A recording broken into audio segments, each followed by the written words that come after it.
Moi, Toujours. j'ai un écho. Oui. Ok, très bien. Merci, Madame la Présidente. Alors, Madame la Ministre, voilà plusieurs années que le Liban traverse la crise économique et financière la plus grave de son histoire.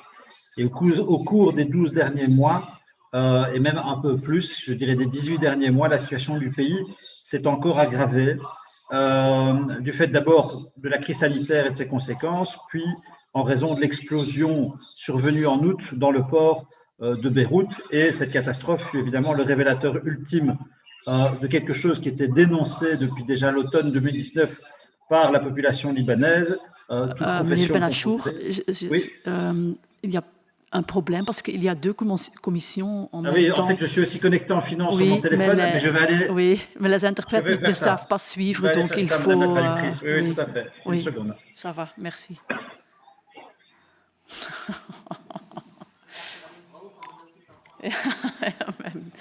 Mais Monsieur Benachour, il sait le faire aussi.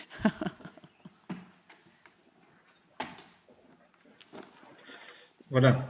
Ça va être à mon tour de l'autre côté Oui, en ça plus. c'est mieux, merci. Voilà. Donc j'ai expliqué un peu le contexte au Liban, l'explosion l'explosion dans le port qui était une catastrophe révélatrice, révélateur ultime même de la corruption endémique qui était dénoncée par la population libanaise déjà depuis l'automne 2019 et qui s'est infiltrée à tous les étages du fonctionnement de l'État. Certains semblent prêts à tout pour conserver les avantages qu'il retire du système en place. Une nouvelle illustration en a été donnée il y a quelques mois par le refus de la Banque du Liban de répondre aux questions nécessaires à la réalisation d'un audit juriscomptable ou forensique de l'institution sous prétexte qu'une loi sur le secret bancaire l'interdirait.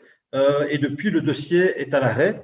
Or, cette étude serait une exigence posée par le FMI avant le versement de toute aide internationale. La population libanaise est, comme vous le savez, à bout de souffle et elle, évidemment, ne peut plus se permettre d'attendre. Et donc, Madame la Ministre, voici mes questions. Confirmez-vous que le FMI conditionne le déblocage des aides à l'achèvement de l'expertise forensique? Deux, si tel est le cas, quelle initiative la Belgique pourrait-elle prendre dans le cadre bilatéral et ou européen afin d'appuyer ces demandes? Et puis enfin, pourriez-vous faire un état des lieux du suivi de l'aide humanitaire belge apportée au Liban à la suite de la catastrophe du 4 août? Je vous remercie. Mais j'ai entendu vos réponses, Madame la Ministre, et je vous en remercie. Vous avez commencé par faire référence à la réticence du Hezbollah qui domine avec d'autres, d'ailleurs, le système politique libanais qui, comme vous le savez, est de toute façon très confessionnalisé. Alors, le problème, le cœur du réacteur au Liban, l'institution qui est le point de convergence de toutes les corruptions au Liban, c'est la Banque du Liban.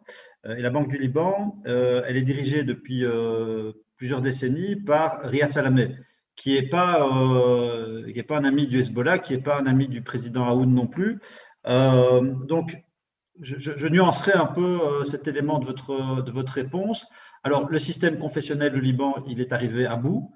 Je pense qu'il a peut-être été utile à un certain moment de l'histoire du pays pour sortir de la guerre civile et rétablir certains équilibres. Mais aujourd'hui, il est à bout de souffle et c'est dénoncé d'ailleurs par les populations libanaises tous les jours dans la rue depuis maintenant plus d'un an et demi.